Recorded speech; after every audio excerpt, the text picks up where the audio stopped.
And this is the Below Average Angler Podcast. You ready to do this? Yeah. I don't know if I am. Oh. Are we rolling? Yeah, we're rolling. Heck guys. yeah. All right. Well. In 3, 2. What's up, everybody? It's your boy, Clint Bartlett. Ian Freeman here. Welcome to episode 1. I guess there's no seasons. No. It's just a non-stop Yeah. season. Yeah. So welcome to the Below Average Angler Podcast. We are super excited to get this started. We've been talking about starting a podcast forever. We have these crazy journeys on the road, crazy fishing trips, and we just want to share them with you guys and document them too, so we can look back and laugh at all the goofy adventures that we have been through in our lives. That's right. So we've got some good Bullet bourbon here. Gonna crack a cold beer and get right into the podcast. So Let's do it. hope you're joining us. If it's during the day, the morning, whatever time of day, I hope you're still cracking one and enjoying with us, because you're gonna need one to listen to this. That's right. Anyway, so I guess we'll start with a little bit of history. So where we're from, just kind of a little backstory on us, how we're related in the fishing industry, and kind of how we just go through. So I'm going to let you start off with kind of your background, like what, just talk about fishing, like where you started and like how you first got started bass fishing, and then we'll roll from there. Yeah, I mean, I've had a pole in my hands as long as I could stand and grip down on a reel handle, so... That's not wrong. What's that? I've had a bowl in my hand as long as I can remember. So we're starting off like that. Yeah. But I think I started out with a little Shakespeare ultralight, spinning. I guess we all started with the Zebco 33. Oh, yeah. Really though. For sure. Well, I remember those days. I catfishing with my Pep-Haul, Zebco 33, 10-pound monofilament. Oh yeah. Cut bait, dude.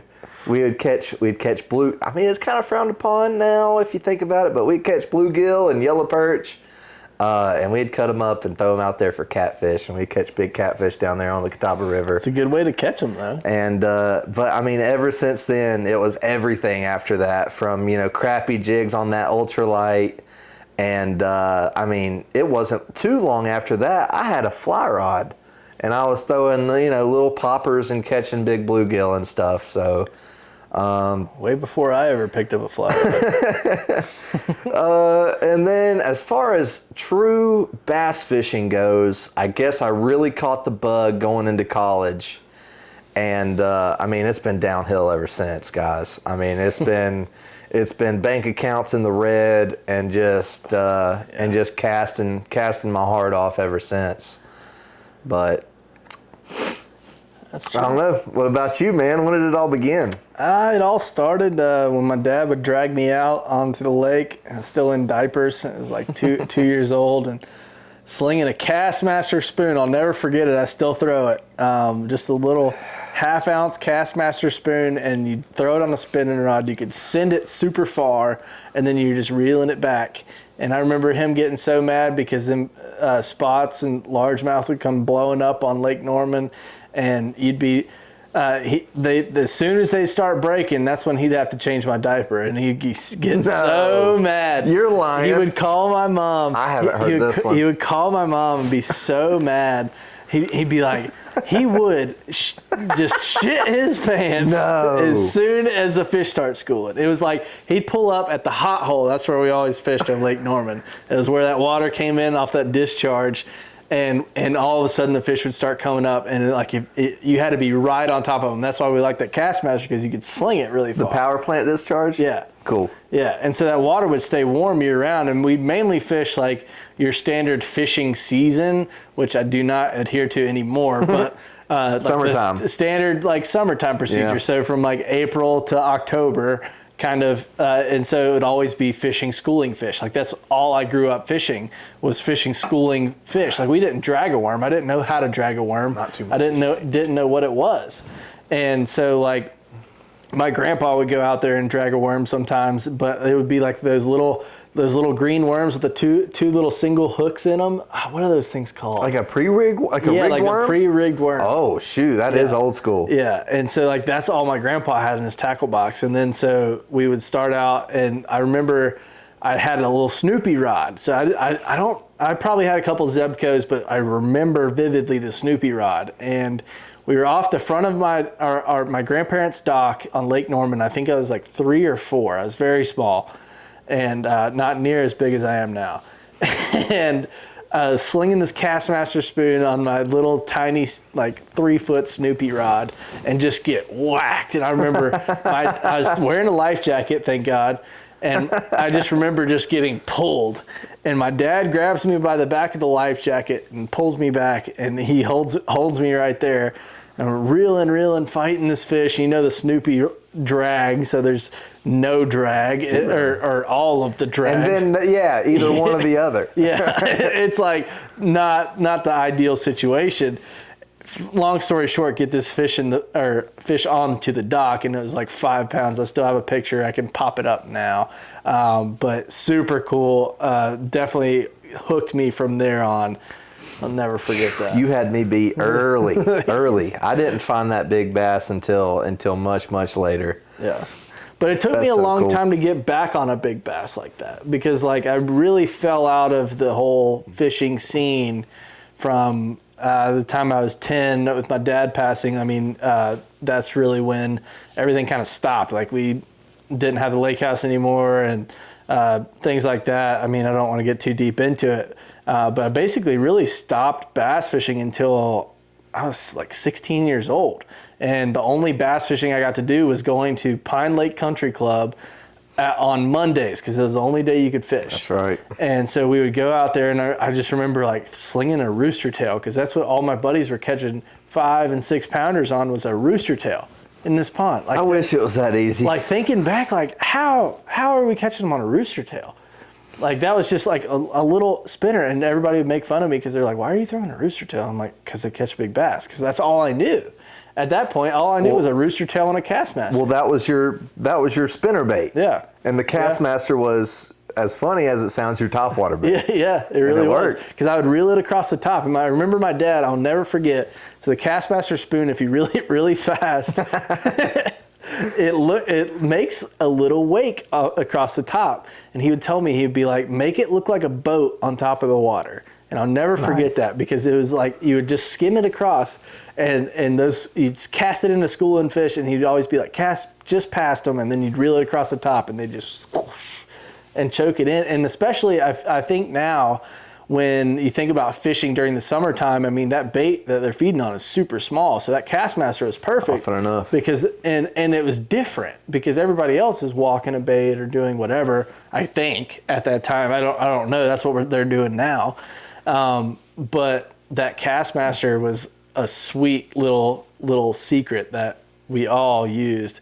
And I say we all, like our whole family. And like that was legit. That was how we were catching them back. Of course, after fishing with you, I've bought a couple Castmasters and I've yet to catch one on it. But again, I don't throw it as much as the walking baits and the poppers and whatnot. But that would be fun. Oh yeah. Yeah. And you made it work here, recently. Yeah. So I haven't caught one on a Castmaster this year, I don't think. I honestly haven't thrown it this year. You threw it a lot on the kayak. Yeah, so when I, basically, I guess, speaking of kayaks, let's get into the meat and potatoes of why we're here today, because it's all because of a kayak. Yeah. Or kayak fishing in general. Yeah. So I knew Ian from a bass fishing meeting in college. So I guess we should backpedal more, because like these people don't know us. Yeah. So we both went to college at Western Carolina. Ian went. When were you a freshman? What year were you a freshman? 2013, 2014. Okay. Freshman. So my freshman year was 2016. So I guess we were 2 or 3 years behind. Or that's crazy. Apart. I forget about that all the time. It's nuts. And anyway, so when I finally got back into bass fishing was when I came to college, and I was at Valley Ballyhoo, which is the big club event that they have for freshmen. I guess it's for everybody, but the big club event the weekend before school starts. Out there on the quad. Yeah, out on the quad. The quad. By the fountain, bro.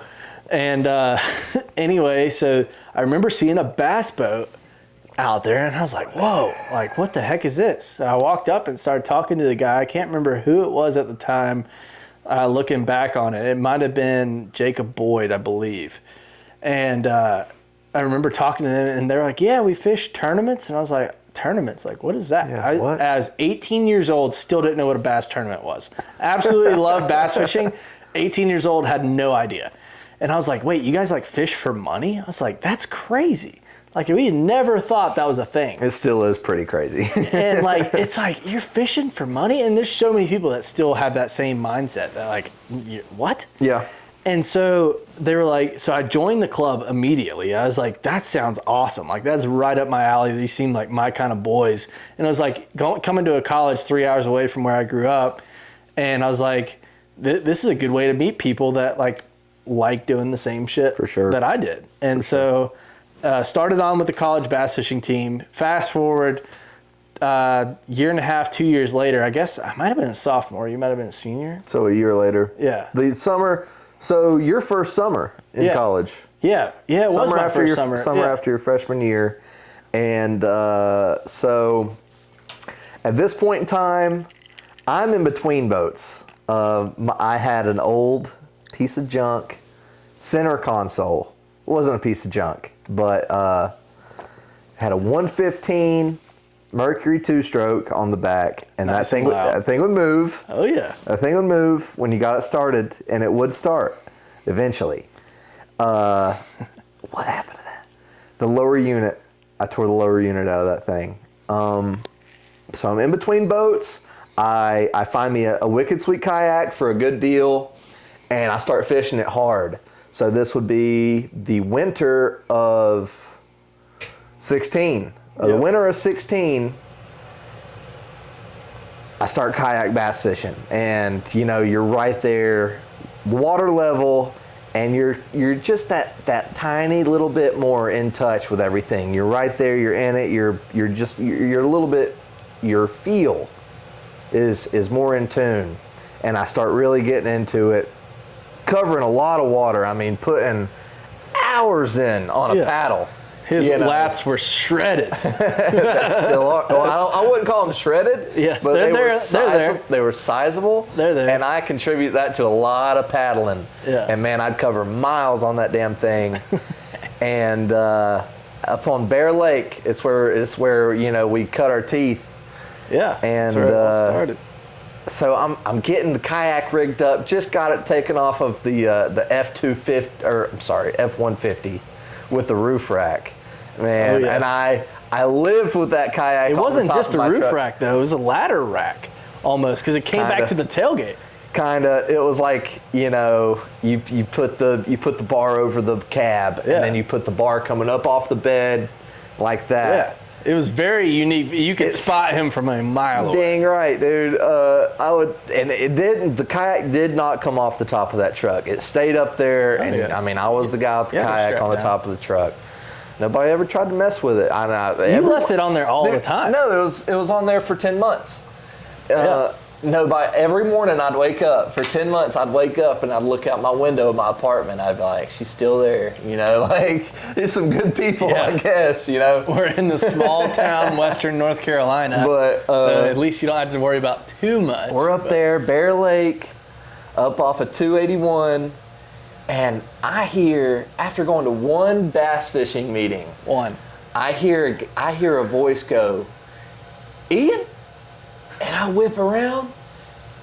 That face. It was a lot thinner face at that time. A lot thinner. And we will insert a fucking picture right now of that. And I go, hey, guy. Man. Hey, man. He goes, you got a kayak? I was like, yeah.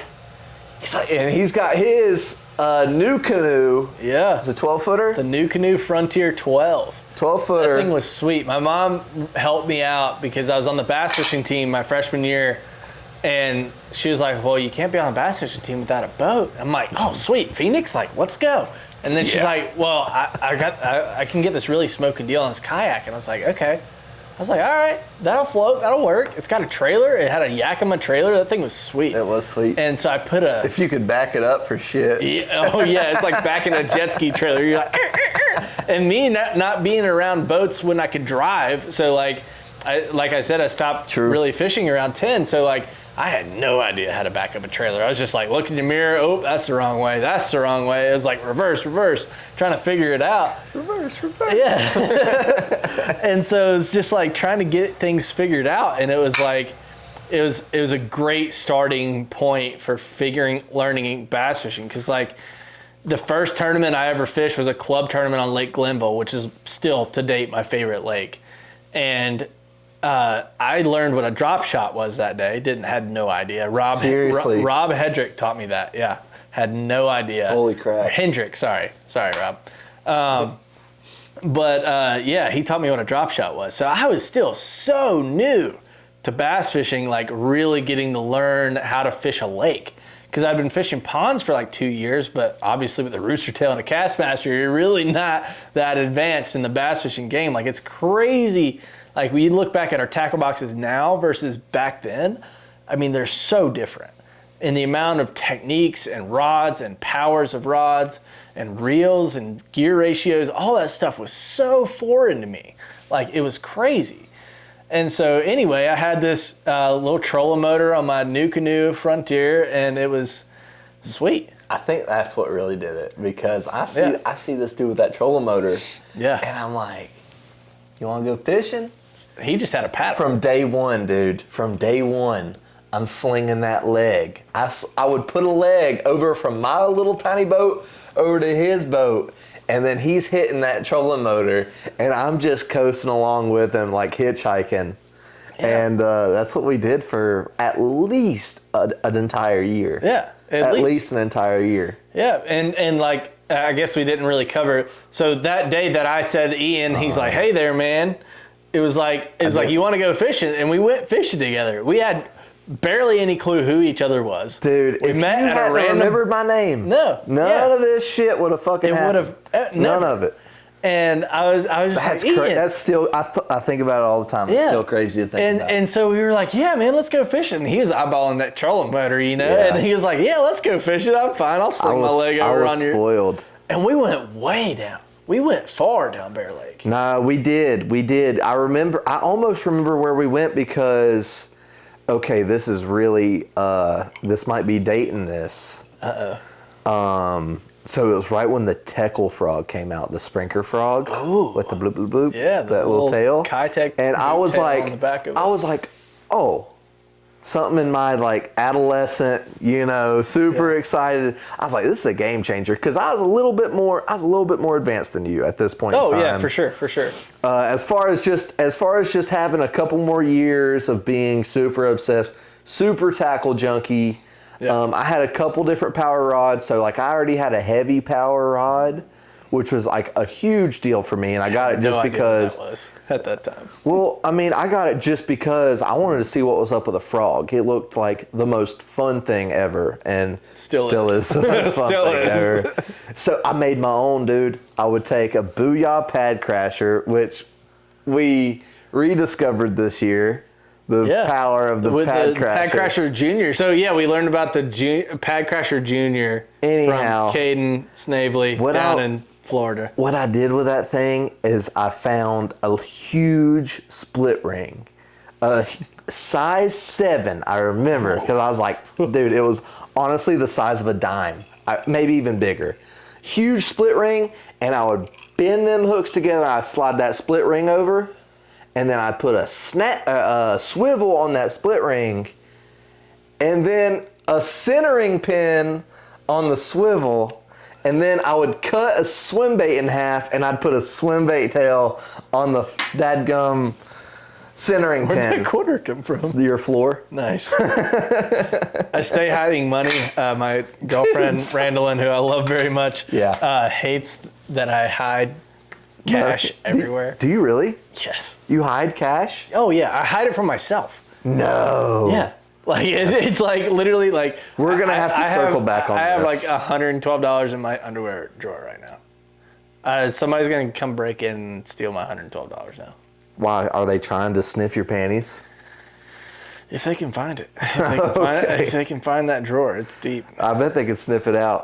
But yeah, I like having cash on me in random places. Like I hide it. Like I'll put one. You can't be trusted with cash. Yeah, I can't be telling them like all my hidey spots, but like in a bag, like different backpacks and stuff that I have with me in secret parts of my truck. That's so funny. Just because like I'm gonna be the one traveling all over the world and hit a toll booth and be like, I don't have any cash. Because I don't in carry your underwear cash. drawer. Yeah, I don't. Yeah, but also in my truck and my tackle bag. I have some. When in I my had your tackle truck bag. for a week, I found so many stashes of cash, and I was like, I could just put this in my wallet, right? But the thing I would is, never though. yeah. But the thing is, like, so many. I'm probably gonna lose so much money. No, you do. Because I'm not gonna remember where it's at. There's I'll no be way. like, oh shit.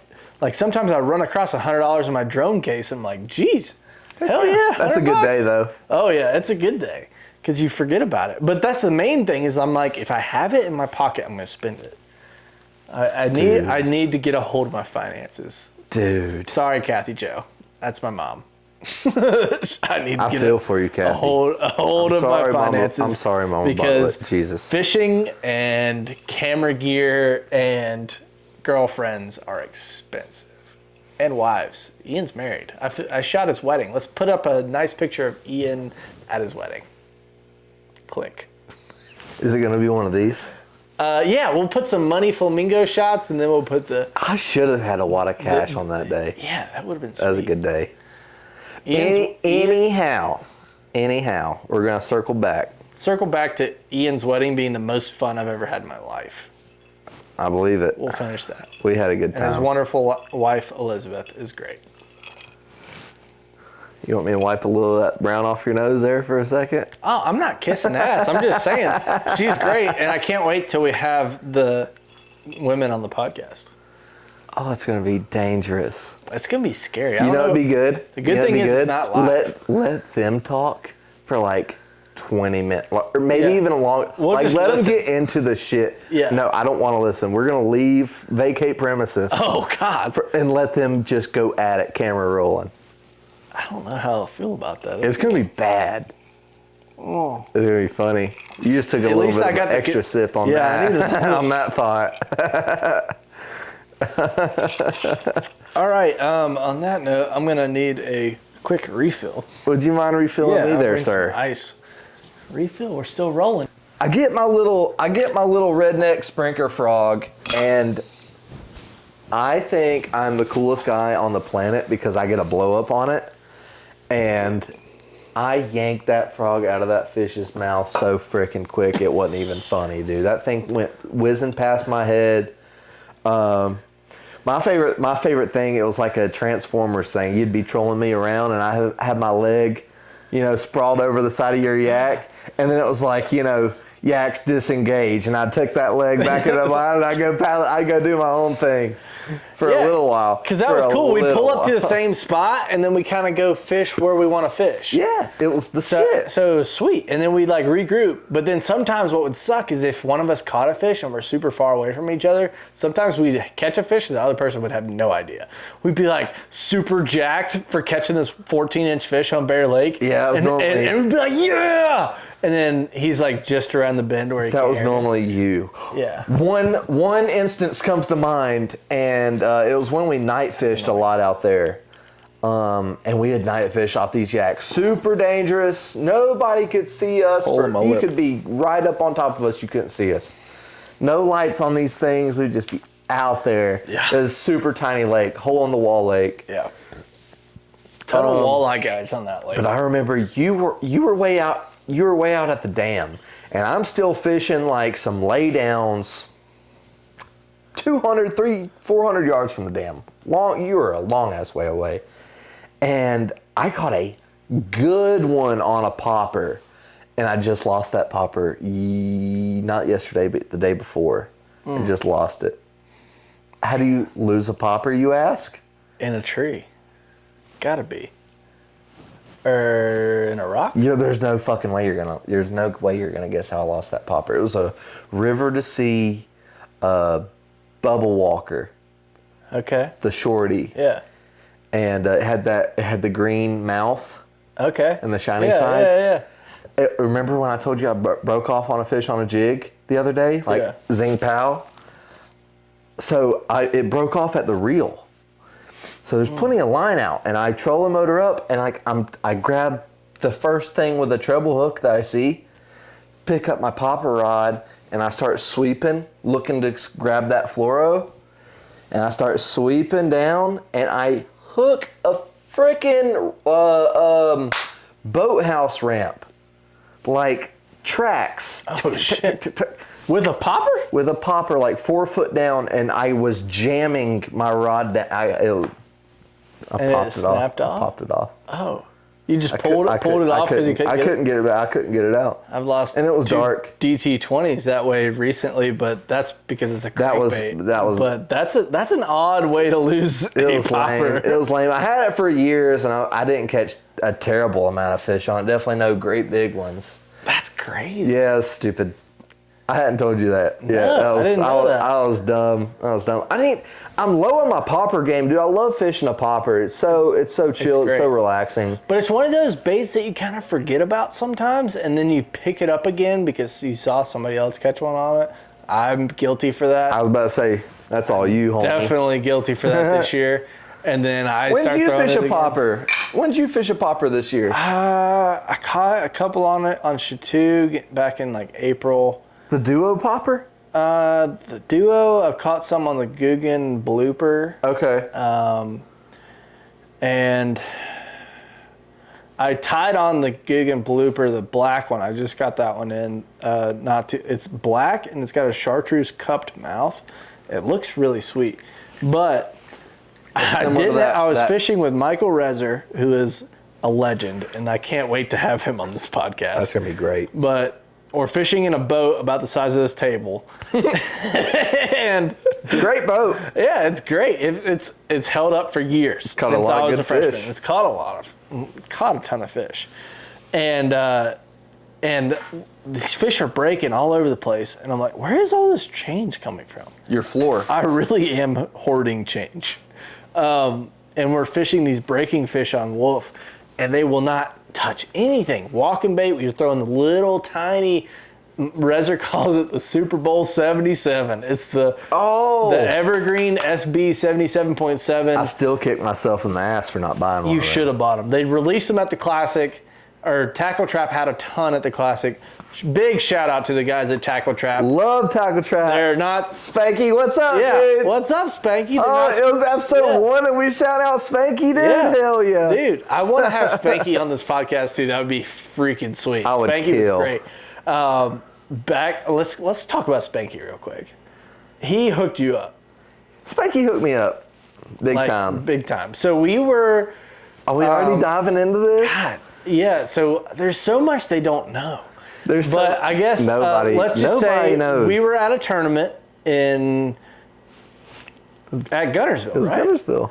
All right, so it was Guntersville, Alabama, 2021, May-ish, maybe, Elite Series tournament. And one of the guys that I had met at the previous tournament, which I think was Neely Henry. Was Neely Henry before Guntersville? I don't remember. Another tournament, I met this Daiwa rep. Yeah. And so fast forward, we're at Guntersville. Yeah, it was Neely Henry. I met him. What was Guntersville? I got his cards Dave. I don't remember his name now. Great guy. And so he was like, "You're at Guntersville. You got to go down to the Tackle Trap." We had never heard of it. Nope.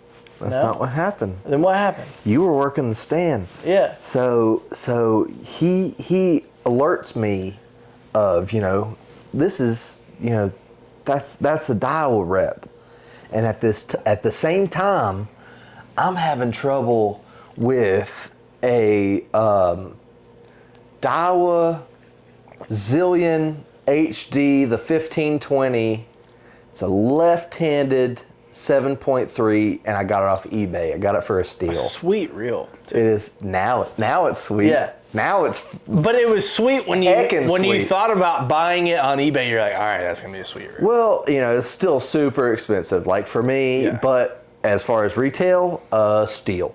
So like I needed this reel. I loved it. I was obsessing about it. I bought it. I get it. Crunchy. No bueno. So I asked That's gonna this guy. sound good in these mics. We got some sweet new Yeah, I mics that probably we're trying out too. probably just blew out our audio. Yeah, it's probably pretty nasty. But this reel, it looked good, but Yeah. didn't sound good. Still casted a mile. You and I fished tell with it for a while I was crunchy. probably a month.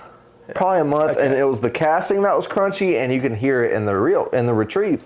So I get this Daiwa rep in front of me, and I ask him, and we've got the boat right here. It's got all my rods on it. I'm like, what's the deal with this reel, man? Like this was, And he goes, here's the deal. You take this down to Boaz. Boaz, Alabama. Boaz. He's like, there's a little place called the Tackle Trap. You got to check it out. He's like, you go in there, you ask for a guy named Spanky, and like And this is so At this random. We're point- like, all right, this dude's crazy. At this point, I'm like, oh, fuck. He's going to send me to a hole-in-the-wall spot, and I'm asking for some goober named Spanky. And I'd be damned, that's exactly what I did later that day. We go up in there, and we're like, Hour away from where we were. was it that far away? Yeah. And I was Holy like, crap. dang, we're about to drive an hour to a daggum tackle shop? Was it that far away? Yeah, it was an hour away. You From might be where right. we were. It was, wasn't it? Because it was all that farm It country. was a God, drive. I love yeah, that part of the country. it was pretty. God, I love that part But of it the was the country. middle of nowhere.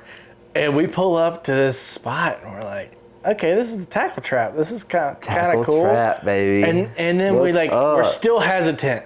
And then we walk in. I love this hat, by the way. It's still my favorite hat. Oh yeah, it's sweet. Brian hooked us up at the Classic. with these sweet limited edition khaki hats. They're sweet. We walk into the tackle I'm just going to trap. tell myself that they're limited edition. Yeah. Limited edition. Limited edition. That might be one of our special things we do on this podcast. Will be limited edition. It's already on another podcast. Oh, is it really? Oh, fuck. All right, that won't be our special thing. Anyhow. What podcast? Congratulations, Crystalia.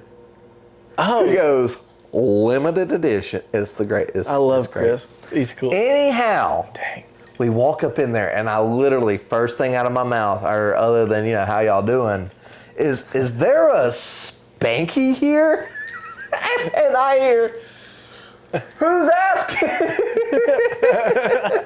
And out comes Spanky in all his glory, and all of them dudes are wicked freaking nice. Oh, yeah, there's freaking Super helpful. They're absolute hammers out there on Gunnersville. And their hammers, you put them on any body of Yeah, water. They're anywhere. great anglers. Yeah. And so the great thing was he took my Daiwa Zillion apart. There wasn't one piece connected to another piece. I've never seen a baitcaster explode. in my life. I haven't either. And I've taken a couple bait casters apart. Some failures, some didn't go back together. I'm like, But we're these all- talking apart, like Nah, it was- 72 pieces. It was like the dadgum diagram that comes with the handbook. It Yeah. was legit. It was legit. Those And he puts, exploded diagrams. so he puts all of the necessary moving pieces into a sonic scrubber. It was this little tiny tank. It was probably a foot by 8 inches wide, and and it looked like a toaster. I swear to God. Yeah. And he cranked this dial on it, and it buzzed the dirt and the salt and the corrosion and anything other nasty you wouldn't want in your reel. It buzzed it off. yeah. Lubricated the whole thing and smacked it back together. Spanked it back together. He spanked it back together, boys. And it is my favorite heavy duty reel. It is an HD. I throw medium-sized swim baits on it, 6-inch swim baits up to 4 ounces. You know, that type of. It's just that kind of niche, but there's just so many baits that are that size, and it just does them all great. And that 7-3-to-1 ratio, you know, it's fast, but it's not blazing fast. Yeah. So you can still creep, you know, whatever soft bait you want to creep down there, and you can burn whatever top water you want to burn. And it's a great do everything reel. Yeah. Sure. You got you a good do everything reel, and it's that Lexa 300. Yeah. That Lexa 300 can do it all. It can. I mainly use it for my glide baits and my big soft baits like a Defiant 210 or things like that. And that's what it's meant for. But it's great for a glide bait. I can literally, it's got the big power handle and just real twitch with it. And that was your first left-handed glide reel. Bait yeah. I was planning, when I bought this reel, it was my first swim bait rod. Oh shit, I forget about First that. swim bait rod. It was a Daiwa DX SB. And it was on Marketplace for $250. It was a Daiwa DX SB. Oh, I thought it was your buddy that had it. No, it was on Didn't know the Marketplace. guy? I went to Charlotte and bought it, and That's why I thought you knew that. yeah, I went to Charlotte and bought it from a guy on Marketplace. Oh, I know what day this is. This was like around Christmas. Yeah. December 21st, Why do you know that? 2019. Why do you know that day? Because it was the day I caught my PB. It was. I was at Zaxby's. Holy shit! Hang on. How do we want to go into this? Anyway, got my swim bait rod and reel for $250 from some guy on Marketplace, and my original intention was to sell it because it was a left-handed retrieve. I was gonna sell the reel, keep the rod, and buy another swim bait reel. Come to find out, I fell in love with that Lexa 300 on the left-hand side. Anyway, the day I bought it at the mall or whatever, and I went to Bass Pro Shops with my buddy Jarrett and Cody back home, and we went to Zaxby's, and then I get a call from Ian on FaceTime, and I'll let you take it away from there. I don't know, man. And it wasn't terribly crazy. There are fish caught this size every day, but for me, fish this size is so far once in my lifetime, which is sad. But I'm out there. It's December 21st, cold as hell. I'm out there with my coworker Colby.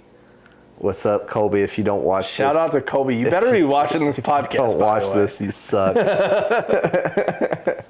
And man, I'm doing that traditional swim bait wintertime deal, man. It's a trout HUD ROF 12.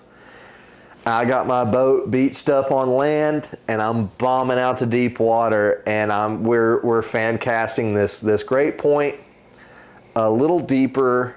A week before this, it's hot, it's cold, but it's not it's not terribly cold. It was a warmer day, and I'm doing the same thing. I have seen fish on my electronics where I'm fishing in this location on this point. Humminbird Onyx, freaking great. Quit. Sorry. Really? You're gonna talk shit that quick? Look what you're wearing. Yeah, I love Humminbird, but the Onyx was not it. That wasn't it.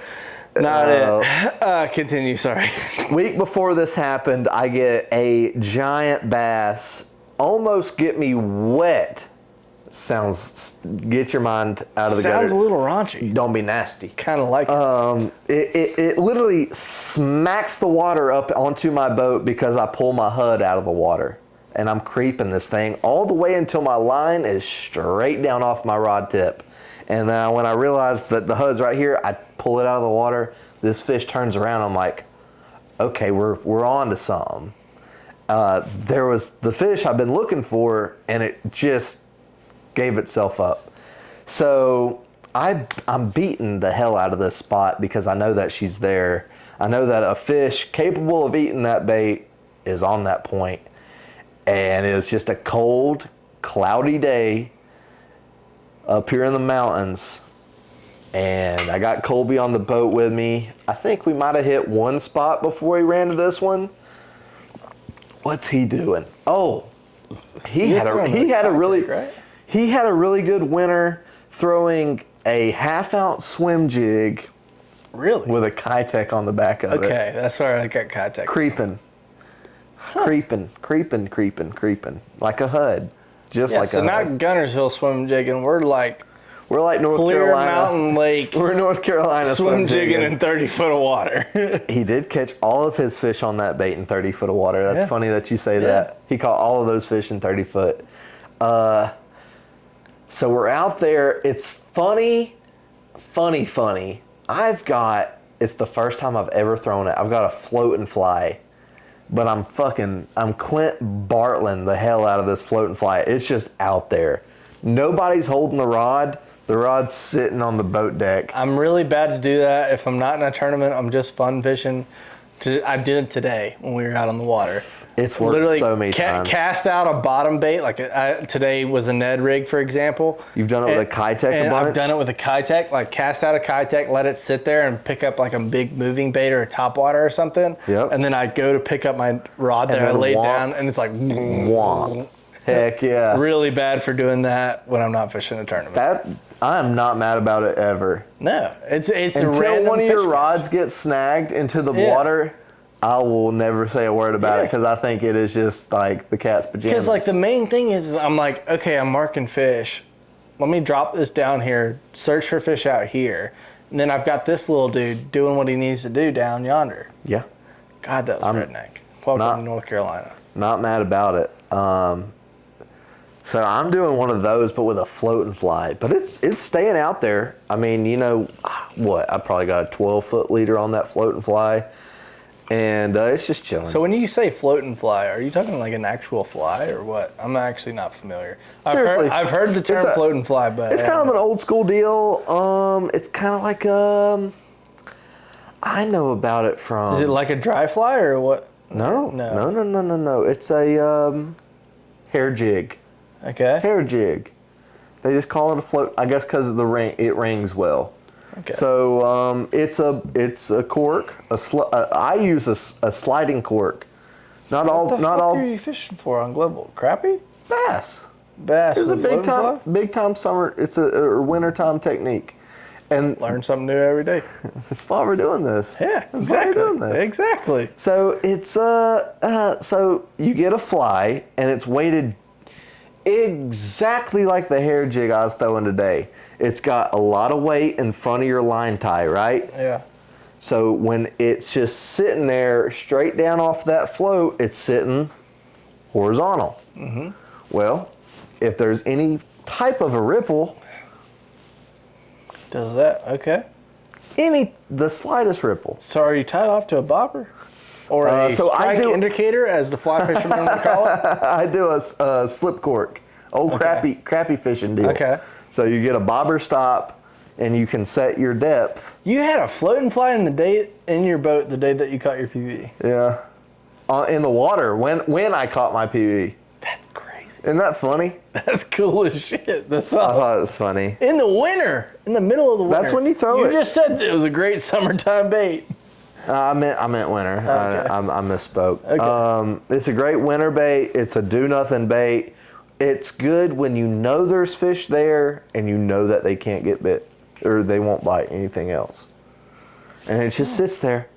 And what they do is they look at it, and a fish, in my mind, if it looks at something, it's like if it's looking at it, it's slowly swimming towards it. It's like it might not even know it. It might not even know just it's swimming. shimmying. Well, if it's looking at it, it's kind of like keeping itself positioned Yeah. while looking at it, and Yeah. it might not even know how close it's getting. And then all of a sudden, that wave comes along. I've only caught one fish on it. And it does the little. That little tiny, the wind picks up, and that bobber gets to dingling, and then the fly gets to doing one of these numbers, and he just might wind up, nose to hook on that thing, and then that thing does a ding-a-ling, and he just sucks it up. I've only caught one fish on it, and it literally went down like this. That's crazy. I mean, it was a dink. But guys have caught like teeners doing this. That's nuts. All right, so back to speaking of teeners, let's talk about your PB. Oh yeah, let's talk about double my PB and it's still not a teener. But great freaking day. I'm bombing this hut out as far as I can. I'm ticking all types of rock and twigs. You can just feel all the great structure. But I tick a real piece of structure, which is like I feel it come up over it. Tick. And then I feel a tick that wasn't produced by reeling.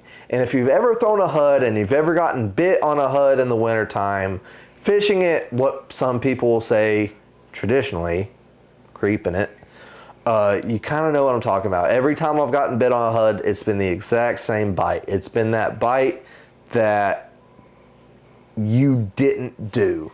You know, you're like, I didn't do that. It just And feels it's almost a swim bait, yeah. almost a swim bait in general. It's super subtle, but it feels super out of the ordinary. You're like, oh, that wasn't me. Like I didn't reel that into something to create the feeling I just felt in my reel. Like it's a great feeling. Yeah. A great feeling that I chase every fucking day of my life. And I mean, I spin my reel handle twice, real quick. Nothing, right? Like no resistance with the bait. So he slurped it and it's just maybe kind of cruising towards me. 2 quick reel handles on the Calcutta and I give him the frickin' beans, man. I've got 25-pound of Braze X. Some people may say overkill. Some people that we know might say that's what they drop shot on. Yeah. At Oliver Nye, Yeah, dude, Big what's Bass up, man? Streams. He just called me out today because I ordered 9.2-pound Defiant line for my jerk bait. He said he doesn't. Fancy. You are fancy. He said he doesn't even throw a drop shot on 9.2. Bro, we're out here with 5-pound sunline, hoping for the best out on the Chattooga, trying to get a bite. And he said spotted bass are dumb. That was funny. I thought it was funny.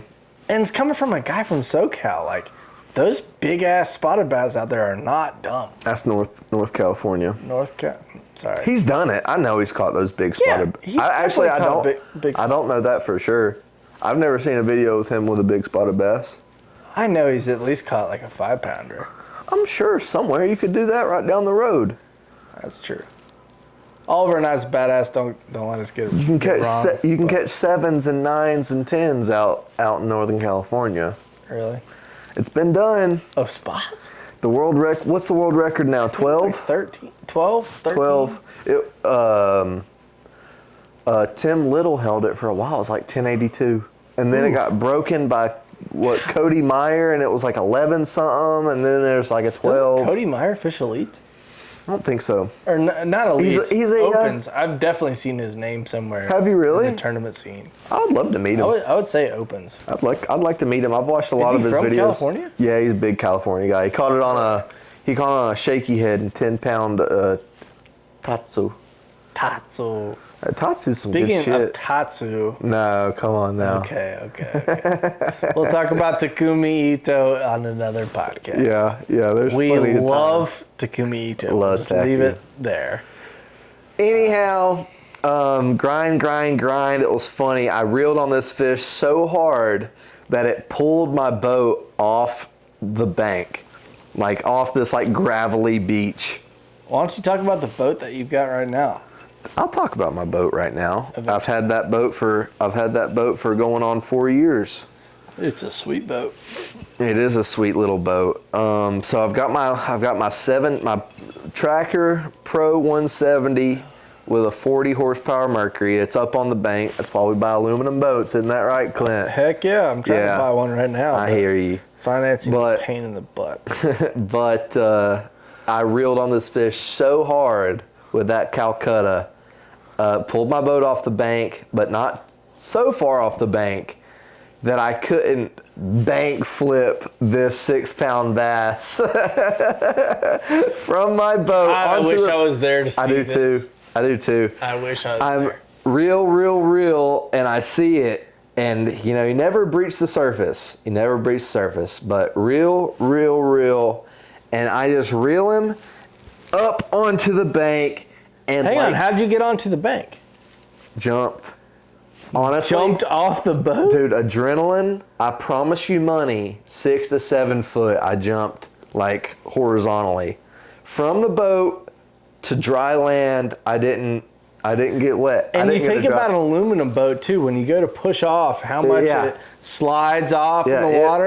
It dinged like out. you know, he had some force to be able to clear that Dude, gap. the adrenaline, man, I was pumped. At that point in time, I didn't know for sure if it was my PB or not. Like, I knew it was a big fish, but Well, yeah, something eats an 8-inch Hud. It's obviously not small. no, it wasn't. It wasn't. It's not small. like catching one on a glide bait. But honestly, like fuck, it sucks to say I still haven't caught a fish bigger than that. But on the scales on dry land, on my gambler scales, it read 6 pounds, man. And you've caught 6 plenty. even. You caught plenty of fish bigger than that, but Not plenty. that was a big bass for old Uncle Ian, I probably and I was only happy caught about it. Let's 3 or drop a 4. photo of Uncle Ian's big bass. Yeah, right let's put here. in a PB Uncle Ian And you bass. can't get prettier than that. I mean, It was a gorgeous fish. you can't. You can't have a bass prettier than that. The only way it can be prettier if it got bigger. Yeah. That's the only way. But I was in a Zaxby's with my buddies Jarrett After and buying Cody. your first swim bait rod, and Yeah. I stick my PB on a Same HUD. day. And he sticks his PB on a HUD. That's why I was And- so. Dude, I bet you I called you. I bet you it wasn't 5. I bet you it wasn't 5 minutes. No, it was probably no less. way. It was probably less than 2 minutes after that bass On, hit. with very sketchy service, somehow it went through. And I Oh, get I a love FaceTime that. call, and I'm in Zaxby's, like dining in. It's 2019 pre-COVID, and like we're dining in, I didn't think and about that. answer the phone. 4 months before COVID. Yeah, not that far away. Wow. COVID. Wow. And answer on my phone, and I'm like, hell yeah. And my buddies are like, what's going on? I'm like, Ian just caught a giant. And he's got it in his live well, and he's putting it up. I'm like, dude, that's sweet. And I was like screenshotting, because that was before FaceTime had the little button to where you could take a you screen just showed photo. me that like a week ago. Yeah, I just taught you. My Yeah. girlfriend taught me about that button. I still had no idea. I love cameras and technology and stuff. It's cool, but I'm terrible with it. Not gonna lie. Yeah, you're terrible with Well, it's a technology. strong learning curve with things like TVs. I'm terrible with TVs. Everybody's like, help me with your TV. You know how to film. I'm like, I have no idea how to work your Roku, brother. Honestly, that's the only thing I've ever been helpful with technology. TV. You know, like your parents Source. or your Oh, well, grandparents. Yeah. Like with, they might have 3, 4 remotes, Yeah.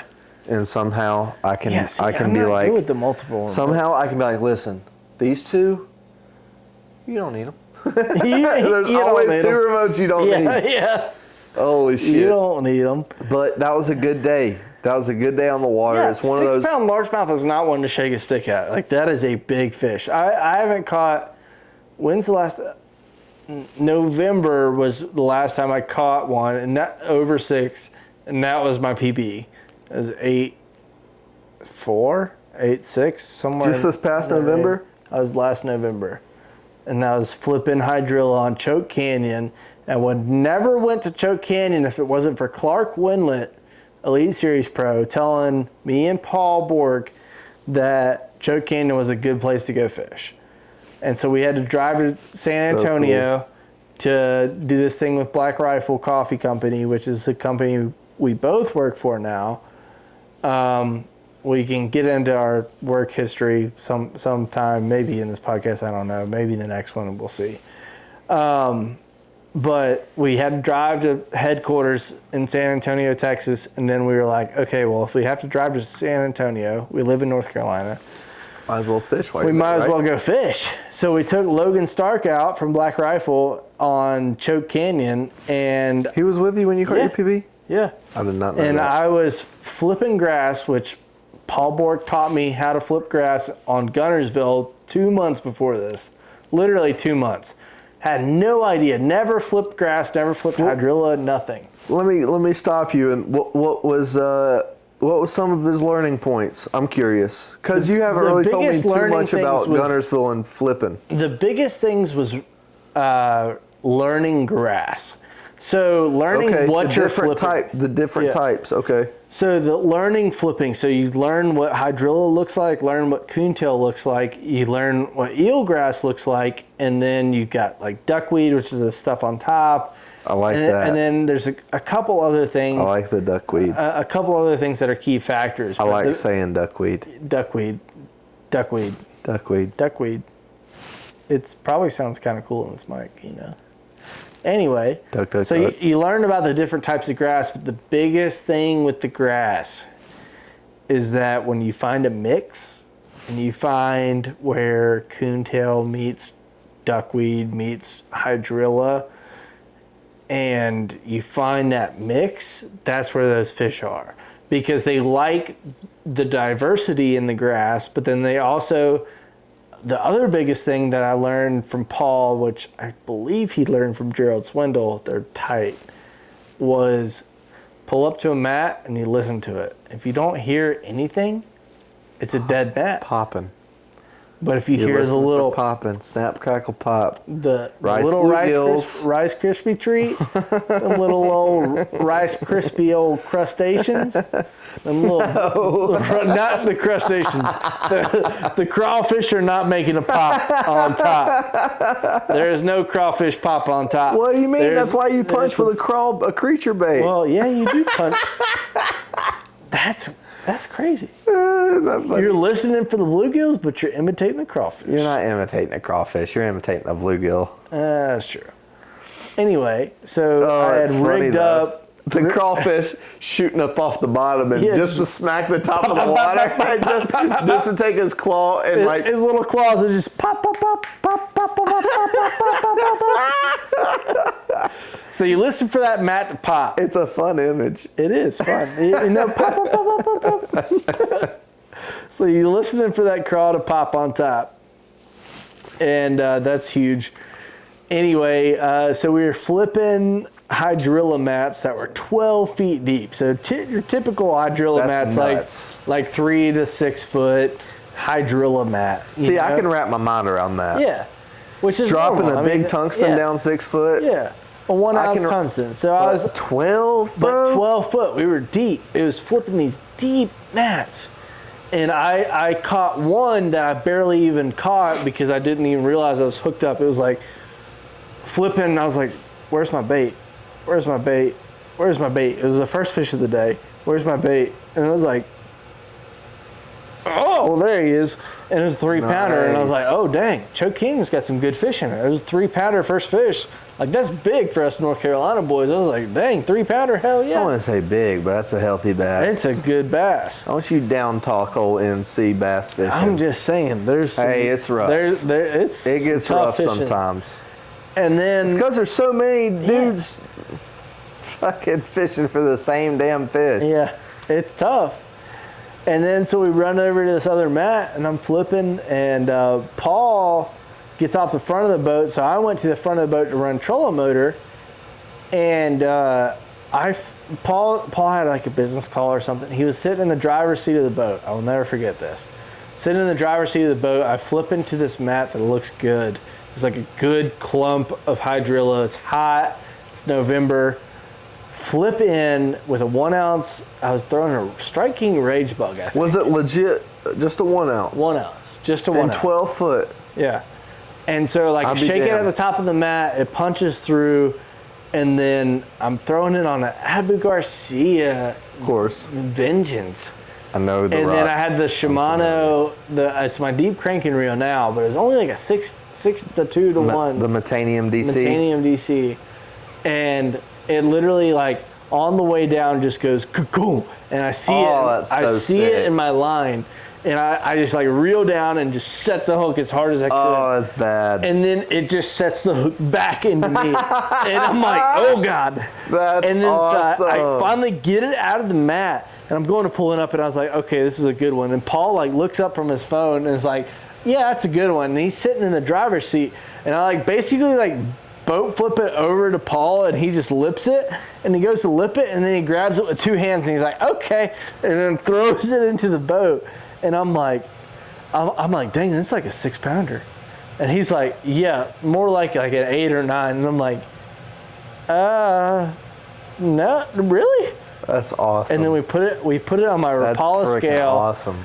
And it was, I want to say it was weighed in kilograms. And I know kilograms said like 820. Nope. I don't remember. Was it 8.6? A pound is 2.2 pounds to a kilogram. 2.2 pounds to a kilogram. So it would have read 3 something. It would have read 3. No, 378. No, I'm lying. It would have read. I think 378 is the number. Yeah. 3.5. Like upper threes. Yeah. It would have weighed to be 8 something. Yeah, I think it's 378. No, I'm lying. Something like that. I don't fucking know. Anyway, we'll put the actual number like right in here somewhere. Do you have it on? Yeah, I have the actual Do you have number a picture somewhere. of that number? I think so. You sent it to me and I did the math for you. Yeah, it was like I want to say it was 378. And I told you it was 8.6, Do it on your right? phone right now. Their phone's right there. Grab it.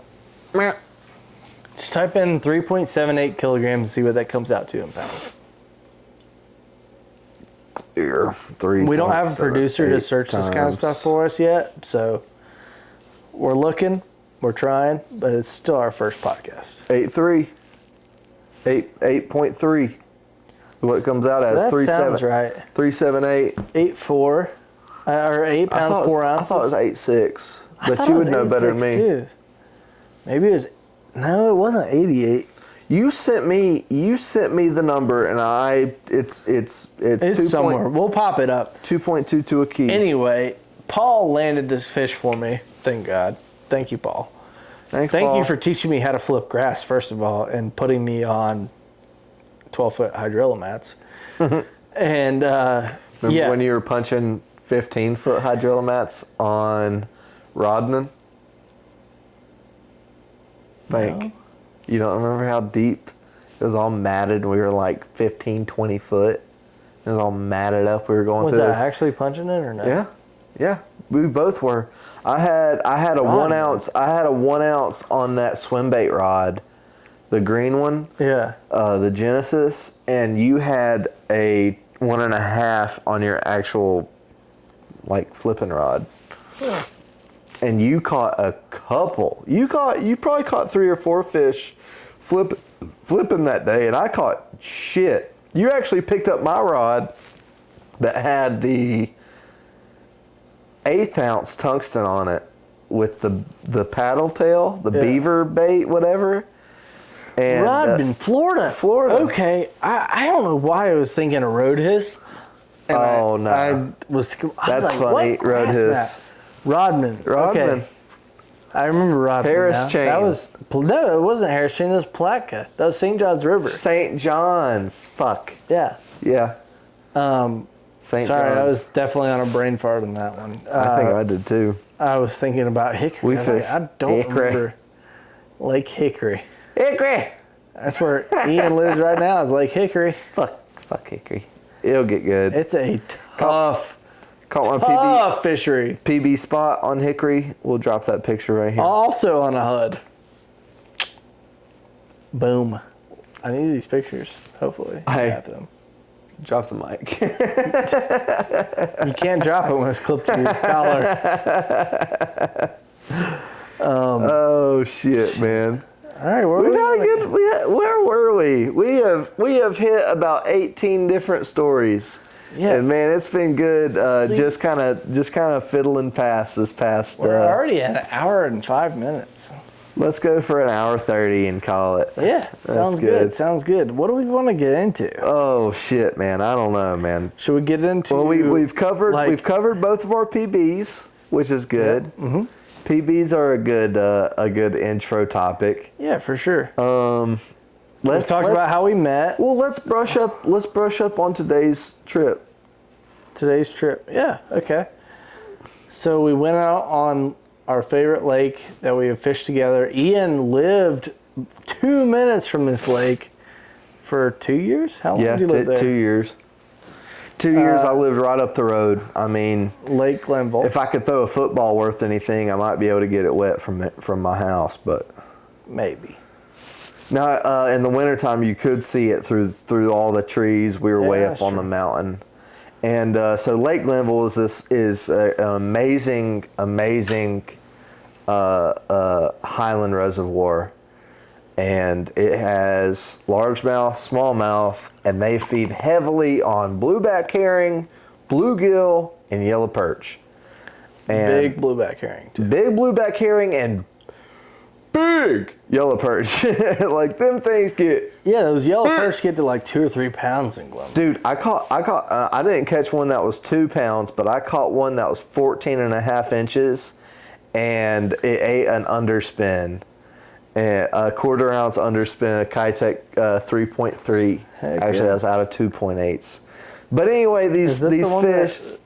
What's that? Was that the TikTok famous perch? No, that one came No. off a drop shot, and that Okay. one wasn't as big. That TikTok perch was probably 9 inches long. So- Still a big perch. TikTok perch. And there are trophy perch, eater perch in this lake, Yeah. and they are like super aggressive and aggressively sexual. Aggressively sexual. Let's drop that clip right here because that is what made me TikTok viral for a little while. Yeah. It's this man right here I getting never got any recognition on this. no recognition. So hopefully this podcast blows up enough to where the old cum covered porch Yeah, I just wanted gets somebody recognized. to grab me up. Wait, that sounds weird. Whoa. To get me on the street and be like, "Are you The guy. the cum perch guy?" The cum perch guy? I would love to be known as the cum perch guy. That'd be great. I'm like, fuck yeah, Would I caught you really? that perch. It came, yes, You did catch that perch? And It came- he definitely came all over your fucking boat. all over the boat. Let's play that sound right now. Come all over my fucking boat, motherfucker. Their gill plates are so short. Dude, it's coming all over the boat. I don't have that much jizz, dude. Why does this little perch have so much cum? Quit coming. Dude, that's a pound. That perch is a pound. Come here, give me your mouth. That is the biggest yellow perch I've ever caught. Dude, and he's coming all over my boat, you motherfucker. Dude, their mouths are so strong. Just throw him. I don't want to. I want to get a good picture with him. I'll put my hand in the cum. Get that picture. Fucking cum covered putch. Putch in the glass. God. On the drop shot. I need a HUD that looks like a perch now. That's a big perch, man. On the drop shot. Cum all over my fucking boat, motherfucker. I was like, I'll put my hand in the cum. Yeah, I'll put my hand in the cum. He wasn't worried about it. It was cold as shit. And he was Dude, ready it was for so some hot scary. perch cum in That's his the hand. only time I ever shaved my face in the past 7 years. That is true. You only just time. had a stash, right? I had a stash. I had growth coming in. It was probably a week before that I shaved, but I just had the mustache and I looked rough. I might. Hey, It was not the hey, best look. If this podcast, what's a good number? Hit me. 10,000 views? No. Is that too many? That's high, bro. For No. for a first podcast? No, not. I'm talking any fucking episode. Okay. 10,000 views is a good milestone. Yeah. I'll shave. I'll stash that shit up. Cum covered perch style. I'll stash only. I will not shave my mustache. I refuse. I'm a fucking man. Jesus. I'm just This kidding. is what this is coming to. Yeah. I will shave it. I'll shave the Los Barbos para subscribers. So No, you- it's not a subscriber. It's a View? You have view. views and you have Yeah. subscribers. Well, I just want views. I just need people to see my face. Views. Yeah. But we were brushing up on today's fishing trip. Yeah, we got sidetracked on Glenville and cum-covered perch. So I haven't fished Glenville since April. It's been a while. I think it's been April. When did you fish in April? Did me and you fish it? Oh, that was when With Noah, my right? reel came off. Remember when my reel came off? Was that after Noah? Your reel? Alexa came off the reel and I reeled in that glide bait Oh, fish. where were we coming Play from? that clip.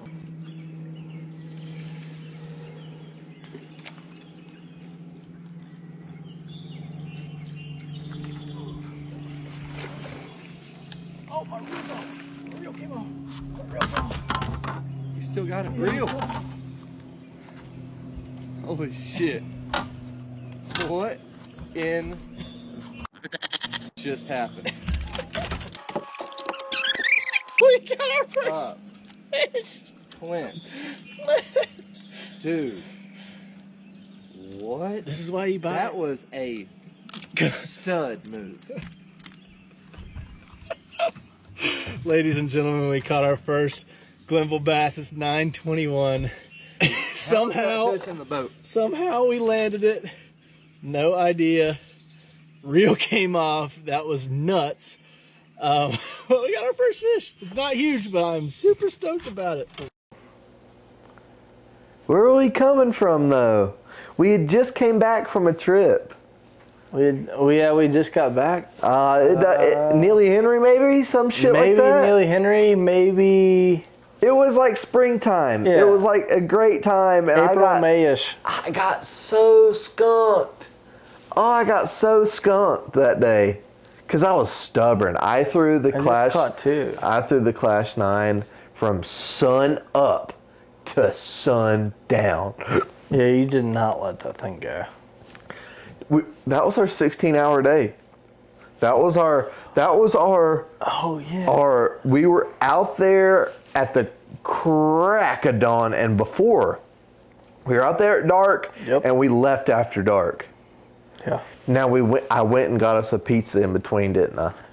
Hell There yeah, was he pizza did. everywhere. That was so There good. was pizza everywhere. And our pizza box kept flying open while we were on the boat. There was so much ranch. But we cleaned it up. Everywhere. We cleaned it up. Ain't nobody know a thing. God, Because it wasn't my boat. we could record a podcast for like 7 hours. Oh shit! I didn't think I'd be this excited for it No, being we've been talking about starting this podcast for so long. 12:37. Is it really? Jesus Yeah. Christ. We gotta go fishing in the morning. Oh, We go fuck. fishing in the morning. We'll stop about 1 o'clock. Yeah, getting that's a good started. time. We're just getting started. But old Gville, man, we went out there and we got out there about what do you reckon? We got out there about 5:30? 5:30, I'd reckon. We got out there. Reckon. And motherfucker, we went straight to Hurricane, didn't we? No. Yeah, we did. No, we fished the docks before. What docks? I mean, it was by fished- Hurricane. It was it was Hurricane. It was Hurricane. So we went straight to Hurricane, 4.5 mile run, started fishing docks on the left, and literally just covered water. Like Yeah. neither of us had been out there in a good minute. Yeah. What, a couple weeks for you? Yeah, it's been like 2 or 3 weeks for me. So, no established pattern. You don't, nothing. We just know that there are No idea. herring in the lake. Blueback herring, for any of y'all that don't know, they're a very open water bait fish. They're a very high in the water column bait fish. So Very unpredictable. So bass that get keyed in on herring, they look up a lot, and they'll look up even when it's sunny. So I kind of start the day off with the Clash and with the top water, and you start the day off with the glide bait. Yep. A bait fish imitation glide bait. Shout out to Mike Buka, great fucking glide bait. Yeah, that thing is sweet. And, I bought it at the it- classic, most money I've ever spent on a glide bait. It was worth it though, wasn't it? $225 for a glide bait. Heck yeah. Oof. Hit me in the chest. Nah, shut up. That ain't shit. But it was good. It's well worth it. I mean, it's Nah, a they're great great baits. quality bait. So he gets a good couple followers on that, and I get my very first hit of the day was a missed crankbait fish. And so I crank it down and it gets to depth, and then I'm messing with something. And then I get back to cranking, and all of a sudden my rod loads up and unloads as fast as it loaded. And I watched a fish just kind of like roll off my crank. And I'm like, are you serious? It wasn't no giant, but I was like, that could have been the first fish of the day. And so I crank a good bit, and That was on the OG Slim, right? yeah, man, Ott's Garage, that OG Slim. What color Rapala do you throw? Because it's the same color that I throw in the OG Slim. I love that color. That's not the one Brandon gave us. No, he gave us some kind of spring crawl color. Yeah.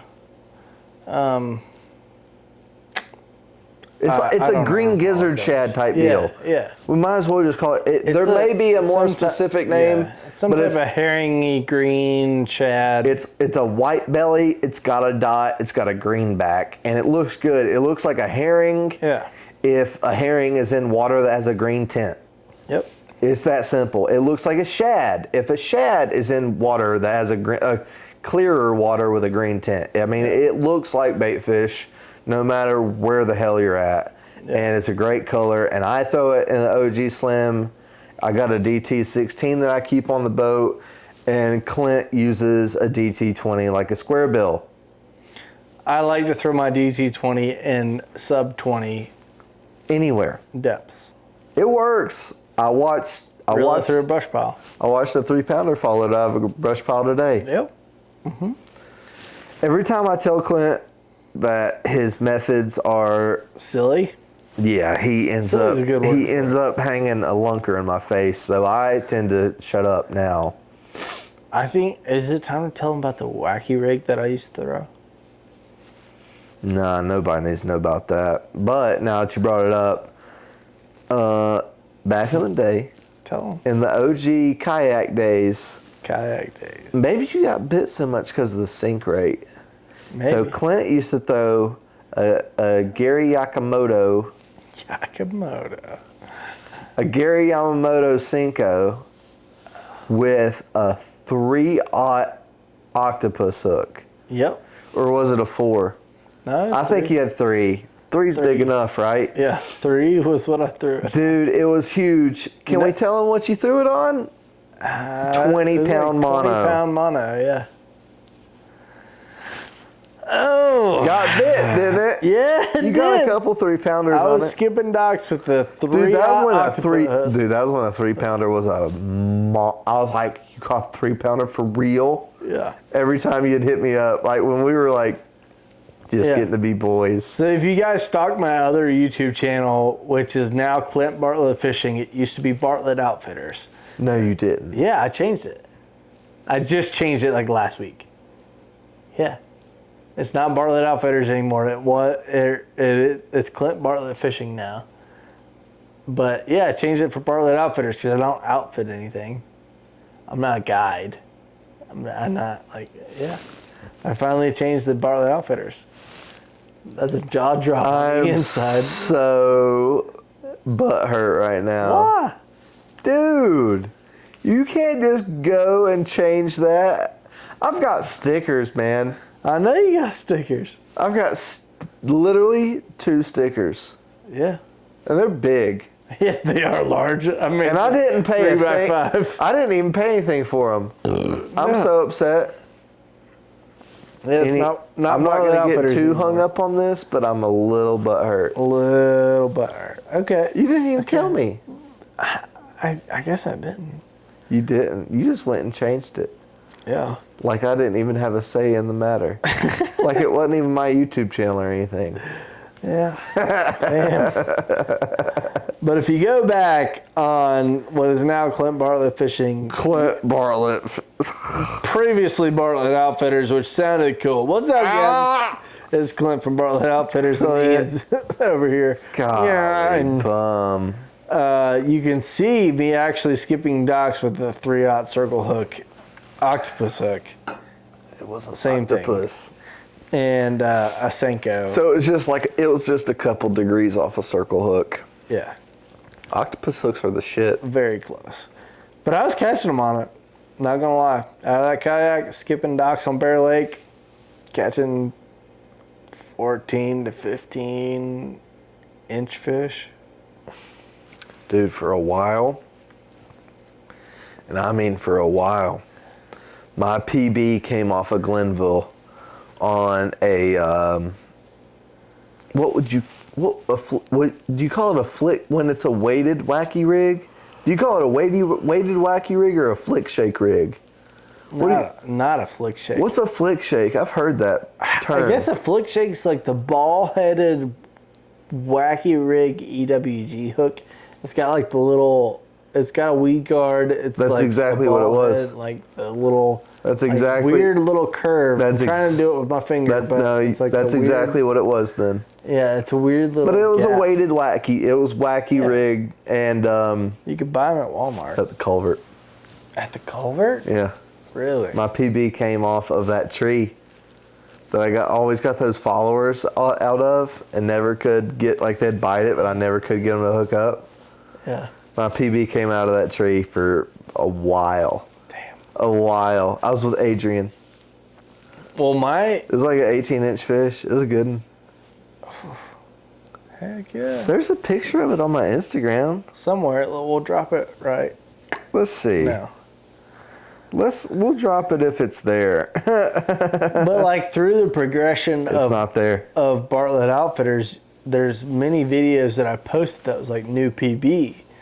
And like I said earlier in the podcast, I caught a 5-pounder on my Castmaster, but I didn't count that. So when I came to college, like my new PB was like 304 that I caught on Glenville. And then I caught like the next week, I caught like a 320 something on a Carolina rig up in, it wasn't Pine Creek. Nutsack of Pine Creek. I thought that was in some little tiny neck in Bear Lake. Nope. That's Pine Creek? Nutsack of Pine Creek. And Really? then I caught a 4-pounder on a Ned rig against a tournament. We did a little tournament against Lance and Yang. Yang was the first Yang. guy I ever fished a college tournament with. Yang Zongs, shout out to you, bro. He quit fishing, didn't he? Yeah, he quit fishing because Who does that? I don't know. talk shit. I think he posts pictures sometimes of fishing, but Good. Good for him. he didn't fish that much in college. But I was fishing a tournament against a little friendly tournament against me versus Lance Green, which is one of my good buddies I still talk to this day, and Yang. Were both in the Ranger that I own now, Oh, that's funny. and were fishing against me in my kayak, the new canoe, and I caught like a 4 something on a Ned rig. And they left early because something wasn't working, something wasn't going right. I don't remember. That Ranger is silly, to say the least. I guess Is that what you call it? that's the nicest way I've ever put that Ranger. That's the nicest thing you've ever said about the Yeah, Ranger. I think it is. Yeah. Nah, the Ranger's cool. Ranger makes my butthole pucker up real good. Well, Ethan's not used to going over 27.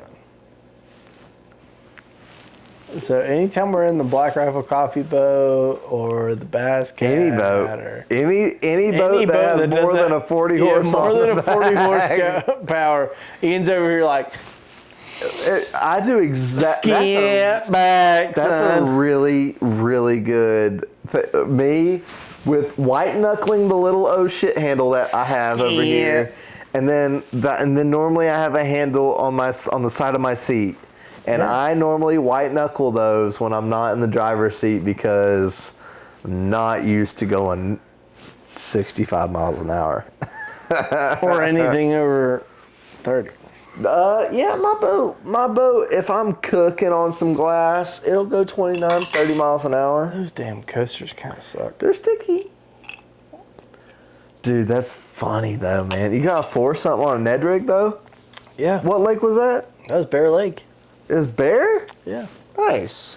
Where'd you Dead sticking it. Where at? If you go around the main point, there's docks over there. There's a rock point with the docks. Main point? What, man? Dude, I haven't been on Bear Lake in literally over a year. The ramp. Ramp. We're doing this. Ramp is right here. Then you got this main rocky point. Right? Your main rocky point. The peninsula? Ramp. Bank. Main rocky point. And then you got like a little curve and then a cove. And then you got this. This right here was a rocky point with a dock and a jet ski. And that's where that came off. That's pretty bad. I'd have to see it. Yeah. Should we go out there? Is there any fish to be had this summer? Not really. Me and Rezer have gone out there and caught them on top water, just riser bait, like small top water, but like nothing crazy. I haven't seen a fish out. Me and Dustin Hurley fished it, and I caught a couple on a DT20. Didn't have any big followers on a glide bait. Nothing big. Like I haven't seen anything like over 14 inches out there. Ouch. I caught one that was maybe 2 pounds, maybe 15 inches, but other than that, I was happy that little dude I caught this evening. Well, The you dude caught that two. pulled me. Well, that one that pulled me down back into the wood. That was like a 2-pounder. It's a 2-pounder. And so, that's the main premise we want to cover on this podcast too. Is we are not professional anglers at all. We are happy if we come home with one fish. Well, I wouldn't say happy, but we're not pissed. Yeah, we're definitely okay with only going out and not catching. How about this? We're content with getting a bite and getting that bite in the boat. I Very can true. say that for myself. Yep. Now, that's not to say that we're gonna quit fishing after we get that one bite. Oh no. But we're the weight of the world is just lifted off your shoulders when you get the skunk out of the boat. Yeah. And then you can just go out there and we have a good time, don't we? Yeah. And we never don't have a good time. No. I can go ahead and tell you the worst time I've ever had on the boat with you. Let's hear it. You know what it was. No, I don't. Yeah, you do. Tell me. I was fishing braided line with a 20-pound leader, but that leader was a fluorocarbon mainline material. Okay. Give me a second. And I set the hook on a jig, and that hook set goes zing pow. And that fish is just flopping right in front of me with that jig in its mouth at night in Pine Creek. And I was furious. Okay. We went home You were after sour that. as shit. I sat there on the front of my boat for what, 20 minutes? Yeah. And I was like, we're going home. I tried to let you fish and tried to let you get a fish. It just wasn't happening. I've never been that mad on the water. And it was what? It was probably a 3-pounder. It was probably a 3-pounder. Every bit. But still, it was like Smoked a jig. It went, just about took the rod out of my hand. And I crack him. That's because I was using like Red Label as a leader material. oof. Yeah, dude. God dang. Yeah, dude. I know I used Strin back in the day, but Red Label's pretty rough too. I was using Red Label as a leader material for a jig, like 50-pound of Red Label, and it just went ka-pow. Red Label, aka Cajun line. That Cajun I line's would pretty have strong. though. much rather had Red Cajun than a Red Label. Shit. That is true. You can't break that Red Cajun if you damn put a chainsaw next to it. You're right. On it, maybe not next to it, but Got this giant spider over here. You see it? It's a big ass spider. is it a giant? Yeah. Oh, it's a good that's size. a little baby. Well, I don't want it crawling on me. Well, I'm sleeping in your bed tonight because apparently this is the spider couch. Yeah. All right. Yep. Sorry for that brief spider killing intermission. Yeah, We got spiders, and we're gonna cut the spider killing out. How about that? he was just crawling about like it was Oh his my place. gosh. Well, Where are we? Well, what the hell are we talking about? where are we in this podcast by now? Let's see. Well, maybe they got a good idea of what we're all about. Yeah, they've got a pretty good idea that we don't care if we don't go catch a limit every day. No? A little bit of our backstory with the kayak in the back. Oh God, We're not. we're touching not that. talking about the kayak in the back. If y'all want to find that, you can go find it. Kayak in the back. It's not Bartlett Outfitters anymore, so good luck. They can find it. They'll find it. I'll find it. Yeah. I'll repost it. Oh yeah. Oof. Rough time in my life. Okay. Oh, whatever. Fat Cat Newton came out with a remix 2 days before I released mine, and I've been editing it for like 2 weeks, and it still sucked. Rough. I don't know. Where do we? You want to give them a little rundown of that? Can you give us a little acapella? of kayak in the back? Yeah. Let's see here. Joking. right. Joking. Oh, I was gonna give it to him. Skipping on a boat dock all the way up under. I remember that. All Hit the way it on up under. Hit it on the fall, y'all. You can't cast where I can. They can. They can. They still could. Just because I'm skipping a jig on a kayak doesn't mean you can't skip a jig on a bass boat. But I thought I was better. I bet a fluke would have done them today. Yeah, you probably could have caught him on a donkey rig. Old double fluke. That I forgot that people call it a donkey rig. Donkey. Double fluke. Double fluke rig. Double fluke. I just like the double rig. Mike Gilbert has a little bit about that. He's like, it needs a better name. It does. It needs like the donkey, the double, The hee-haw's the best you got. the hee-haw rig. The hee-haw. Well, But- shit. We get to go on Chattooga tomorrow. We are going to go on Chattooga tomorrow. You think we'll catch a fish on top? I think so, yeah. caught- If we're going to catch... We caught two on anything. top this evening, not even trying. You caught two on top, yep. Nah, you're with me. Yeah, I was. I think we'll catch. All right, here's my prediction for tomorrow. We'll let y'all know. I think we'll each catch two on top, Yep. and then I think somebody is going to have a drop shot bait that they like, and we'll catch the rest of those Yep. fish on that drop shot bait. No. No, I couldn't agree more. I don't think we're going to catch any more than two on top unless it just goes crazy. Maybe a shaky head. Yeah. Maybe. Maybe it's going to be a shaky head drop shot, Kitech kind of day with would not- occasional... I would not mind catching them on a Kitech, a little Kitech, big Kitech, any of them. Just So slow rolling. What do you have tied on for tomorrow? Tomorrow I've got the Duo pencil. I've got a Rapala DT16 in our favorite green gizzard shad color. I have a drop shot with whatever soft plastic I want to put on it. Right now it's like a little 2.5 inch micro fluke. Yeah, it's been that tough. What else we gonna get? What else we're gonna do? We're gonna do we'll do a shaky noggin, a 1/4 ounce shaky head. I'll put a Daiwa Nico Fat on there. And a hair jig. Hair jig. A little 1/4 ounce little 3-inch hair jig. It's a good idea for Chattooga because they don't see that often.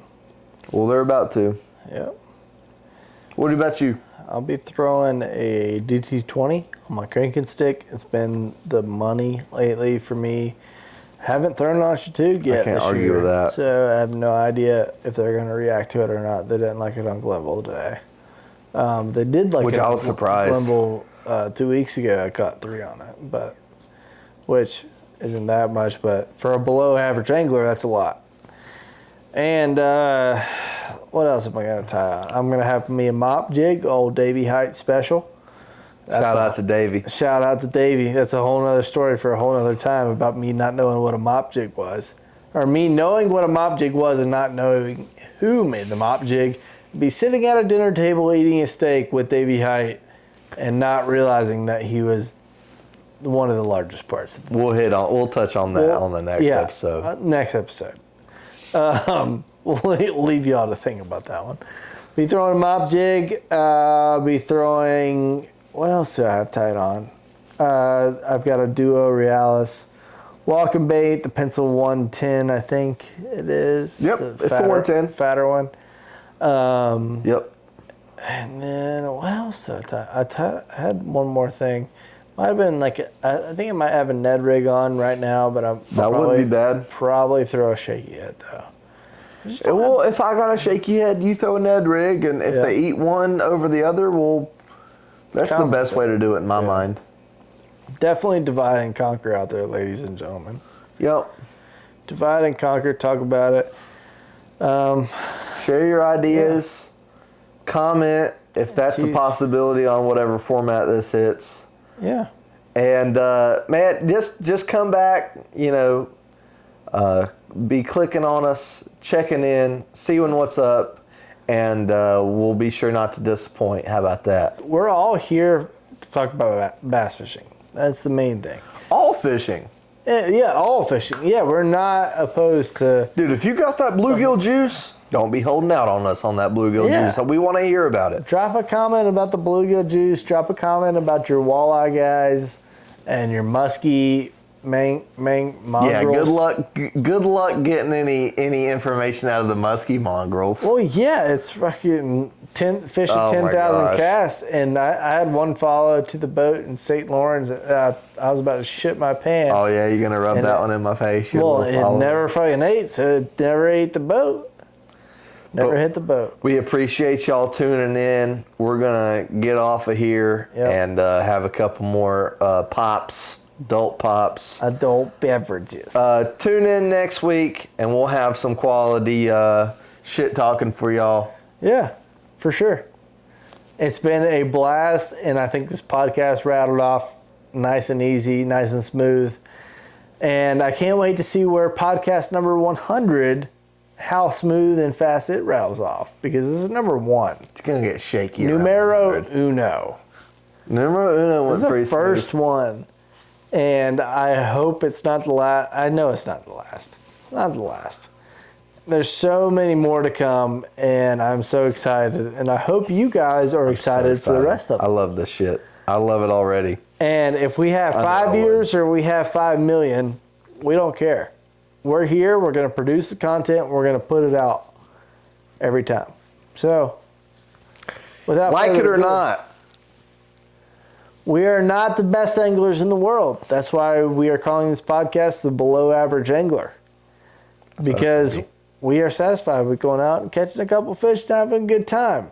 What it's all about is having a good time with your good buddies that you randomly met at a boat ramp and that you could call your best friend. And I hope you guys go out and enjoy fishing in the outdoors like we do.